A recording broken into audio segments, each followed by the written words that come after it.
Let's look at the sequencer of Arturia's Modular-V plugin in some depth. We're going to start out with the basics. I've loaded up the one-OSC one-filter patch from the template library. A simple sawtooth going through a low-pass filter. Sounds like this. This patch is using oscillator 1, which is controlled by driver 1. So in order to prepare this oscillator to receive signals from the sequencer, we go down here to where it currently says no. We left click and drag upward until it says S1. So now this oscillator, actually all three of these oscillators, but we're only using this one right now, are armed to receive pitch information from the sequencer number 1.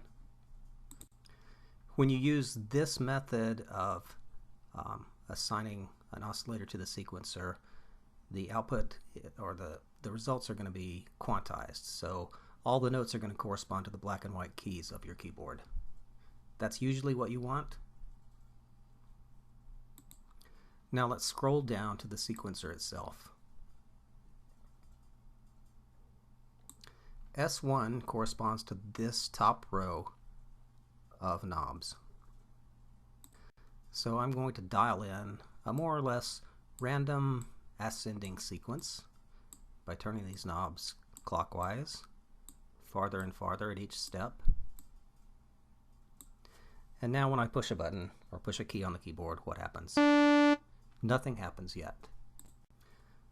We have to tell the instrument when to start the sequencer, and we do that by left clicking over the on light, and we're going to select keyboard trigger on. So that means the sequencer will start when I press a key. Now let's hear our sequence.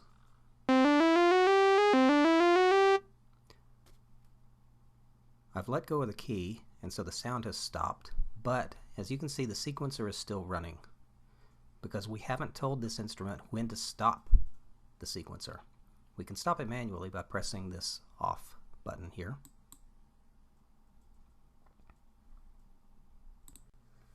The sequencer is relative to the pitch of the note that actually is being played. As you can see, my first note in the sequencer is set to a value of 0. That means it's 0 notes away from the note that I play. If I start on a C, the sequence starts on a C. If I start on a D, you'll hear a sequence that is a whole tone higher. An E, F, you get the idea. Let's look at some other features of the sequencer. The frequency of the sequencer, this knob, determines how fast the sequence plays. The light is an indicator, so if I slow it down, turn this knob counterclockwise, we'll hear a slower sequence. Or I can speed it up. Let's bring it back down a little bit. Even slower than that. Over to the right, we see a smooth button that adds a glide between the steps of the sequence. So let's see what happens when we turn this up.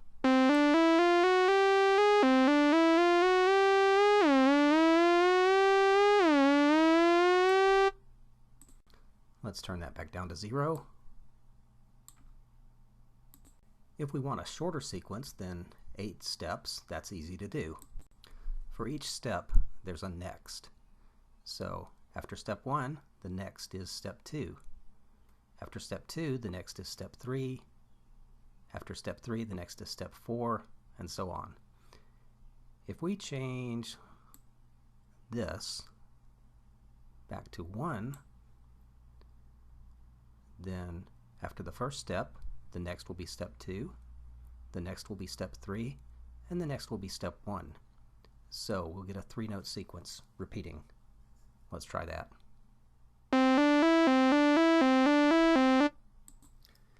You can use this technique to make more complicated sequences. Let's put this back to 4. And now let's say step 8. Our next step is going to be step 3. So what happens now? When it gets to the end of the sequence, it will start repeating, but it won't start with step 1. It'll start with step 3. So the first 2 notes of the sequence will only play 1 time, and then we'll repeat these last 6 steps over and over. Let's hear how that sounds.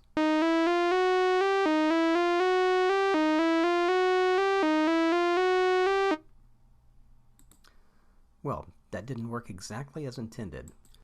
Sometimes the sequencer seems to try to outsmart you in figuring out where you want to start the sequence. So, if you want to tell it to start the sequence at a particular point in the sequencer, you can go down here. Here is step 1. I'm going to right click, or left click, excuse me.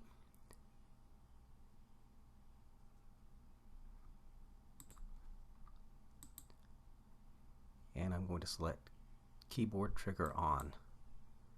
That means whenever I hit the keyboard, when I hit a key, it's going to start over at step 1. Now what happens?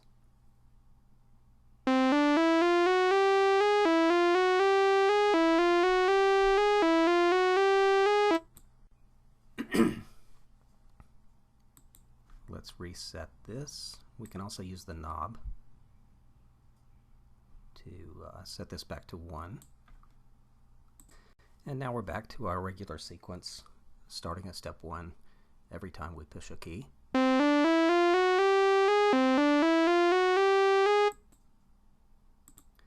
You will notice that since we have step 6 and 7 set to the same value, that plays as a constant hold, so you don't hear a division between these 2 notes, even they're the same notes, so it's as if we held for 2 steps.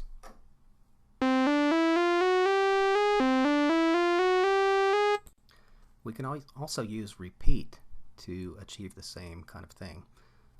So I'm going to take step 2, I'm going to set repeat to 2. So now it will repeat step 2 2 times. Here's how that sounds.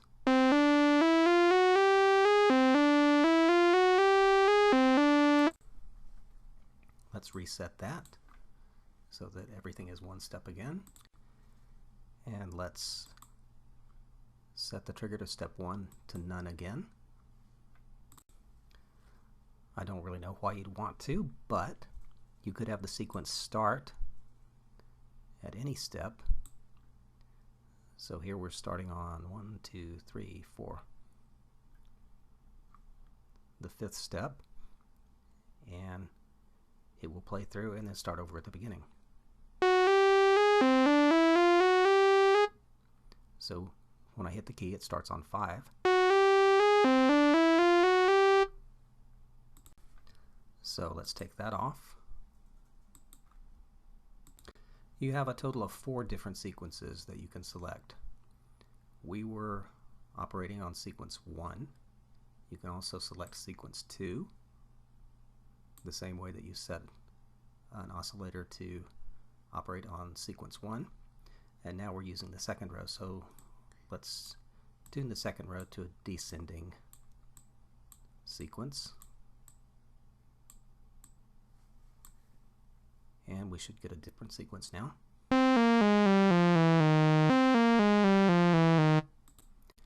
And now let's set to sequence 3, and we'll just make sequence 3 an alternating low-high.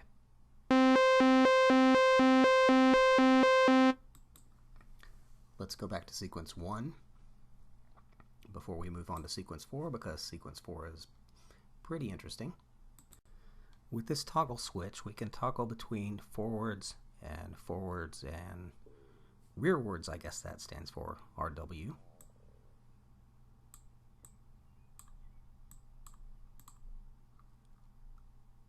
Now the sequence will go forwards, then go backwards, then go forwards again. Let's hear how that sounds.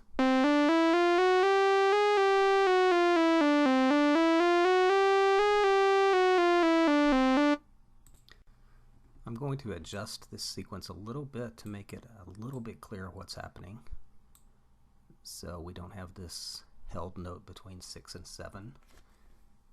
Now the sequence sounds like this.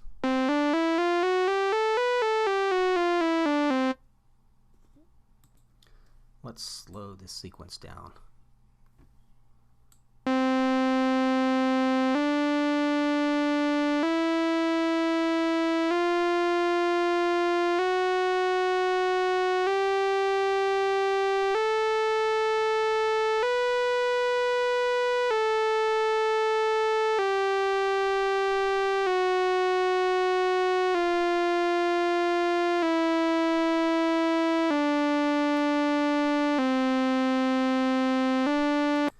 At that slow speed, we should notice that when you have the forwards and backwards setting on, steps 1 and 8 only play once.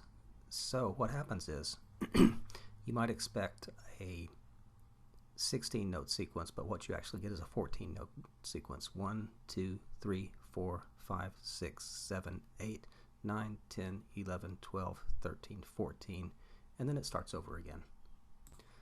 Just pointing that out because 14 step sequences are not very common in most music. So keep that in mind. So now let's tackle sequence 4. Before we go to sequence 4, I'm going to reset all of these sequence knobs to 0. So pause for a second and I will do that. And presto. When we select sequence 4, things get a little bit quirky.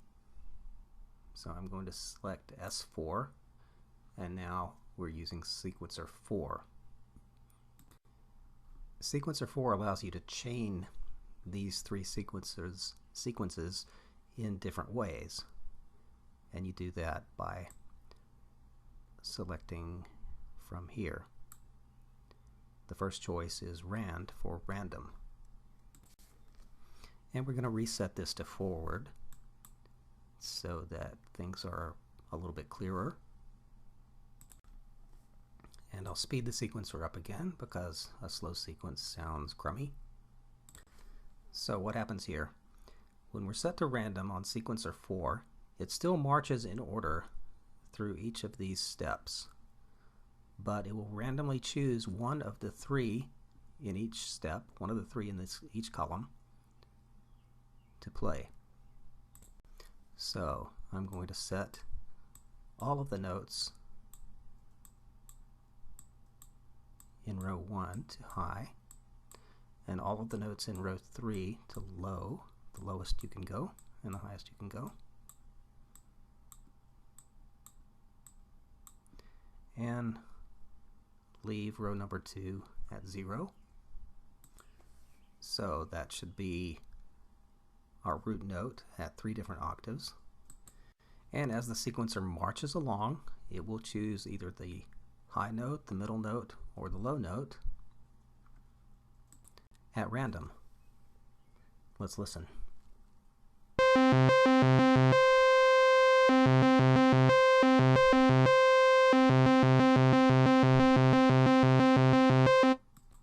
You get the idea. Now I'll reset all of my sequencers, and presto. Our next choice for sequence 4 is C2-3. That means as it marches along, it will alternate between row 2 and row 3. So let's set row 3 back to low notes again. And we'll see what happens. Now you might expect that it would start with row 2, then move to row 3, then row 2, then row 3, then row 2, then row 3, and so on. But here's one of those quirks. It doesn't actually do that. It starts with row 3, then row 2, then row 3, then row 2. So as you can see, row 3 is our low notes. When I press a key, it's going to start with the low notes. I I don't know why. I would have done it differently, but that's the way it seems to operate. Next we have C13. So it's going to alternate between row 1 and row 3. What note will it start out on? Let's see. Again, we have row 1 is the same as row 2 was, so it's going to be the mid-range, and row 3 is going to be low. So when I hit one note, where does it start? Okay, once again, it starts on 3, then goes to 1, then 3, 1, 3, 1, 3, 1, and repeats. Next, our choice is 1, 2. So let's set row 1 to high again.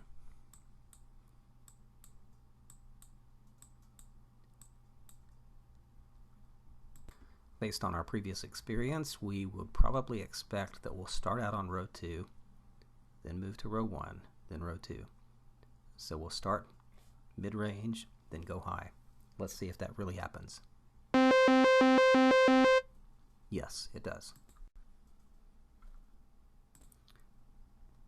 Our next option is column 3, 2, 1.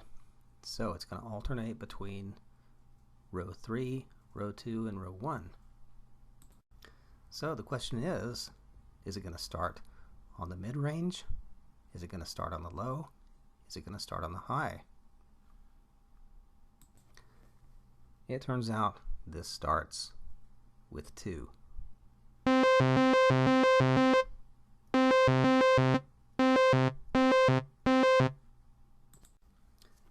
Just a quirk. Our next choice is 1, 2, 3.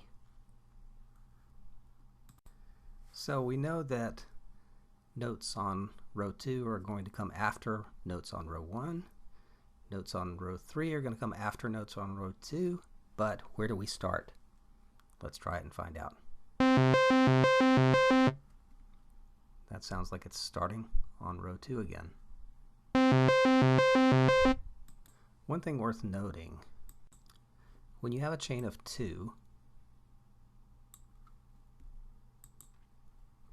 it's going to alternate. As we saw before, it's going to start out with this note, move here, here, here, here, here, a zigzag pattern here, and then start here again. And so when you have this selected, certain notes are never going to get played. In this situation, the odd notes on sequencer 1 are never going to get played. So I'm just going to change those, and we'll hear when we play it that we never hear those notes.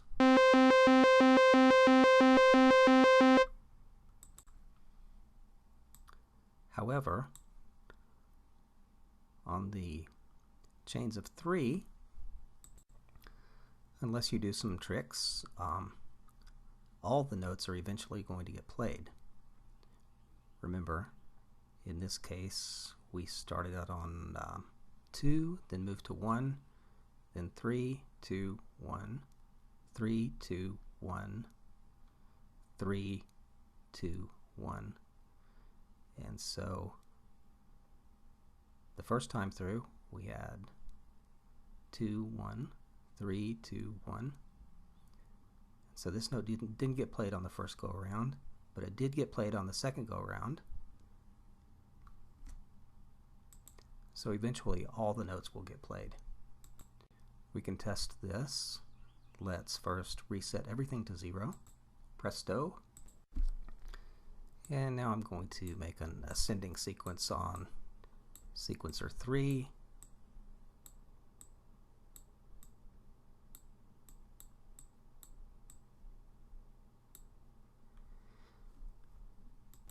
And over the course of 24 steps, we should hear all 8 of these notes. Let's listen.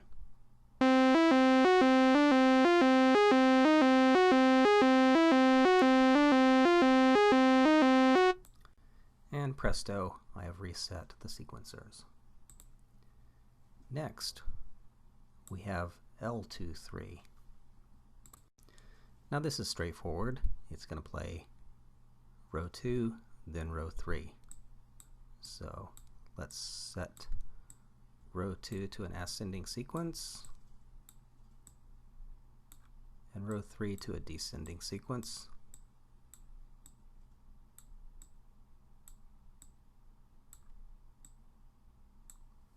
And hear how that sounds.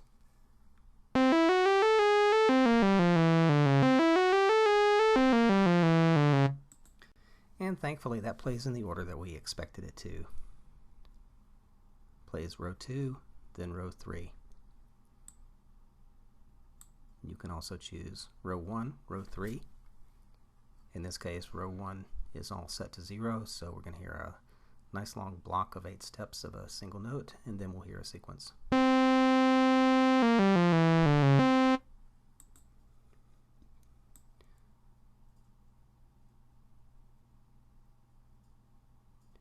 We also have 3, 2, 1, which plays in the expected order. It plays row 3, then row 2, then row 1.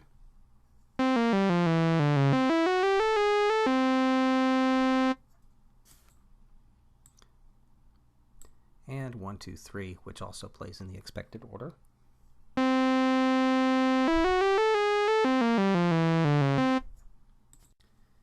And that's the basics, but we've really barely scratched the surface. But this video has gone on long enough, so we'll stop there for now.